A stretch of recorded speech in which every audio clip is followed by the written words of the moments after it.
امریکہ میں صدارتی انتخابات کے لیے سوئنگ اسٹیٹس انتہائی اہمیت کی حامل ہیں۔ دونوں صدارتی امیدواروں نے اپنی تمام تر توجہ ان ریاستوں پر مرکوز کر رکھی ہیں۔ سوئنگ اسٹیٹس کہا جاتا ہے اور ان کی اتنی اہمیت کیوں ہے؟ دیکھتے ہیں وائس آف امریکہ کی یہ رپورٹ۔ امریکی انتخابات کی جب بھی بات ہوتی ہے ایک لفظ کا اکثر ذکر ہوتا ہے اور وہ ہے سوئنگ اسٹیٹس۔ آخر یہ سوئنگ اسٹیٹس ہوتی کیا ہیں اور یہ کیوں اتنی اہم ہیں؟ آئیے جانتے ہیں۔ امریکہ میں دو پارٹیوں کے درمیان مقابلہ ہوتا ہے، ڈیموکریٹ اور ریپبلکن۔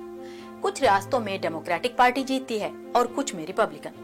لیکن سوئنگ اسٹیٹس وہ ریاستیں ہیں جن میں کوئی بھی پارٹی جیت سکتی ہے، اسی لیے انہیں سوئنگ اسٹیٹس کہا جاتا ہے، یعنی یہ کسی بھی جماعت کو جتوا سکتی ہیں۔ آئیے سوئنگ اسٹیٹس کو ایک مثال کے ساتھ سمجھنے کی کوشش کرتے ہیں۔ 2012 میں جب براک اوباما صدارتی امیدوار تھے تو سوئنگ اسٹیٹ کہلائی جانے والی ریاست پینسلوینیا سے ڈیموکریٹس جیتے۔ 2016 میں بہت کم مارجن کے ساتھ ٹرمپ جیت گئے اور 2020 میں پینسلوینیا سے بائیڈن جیتے۔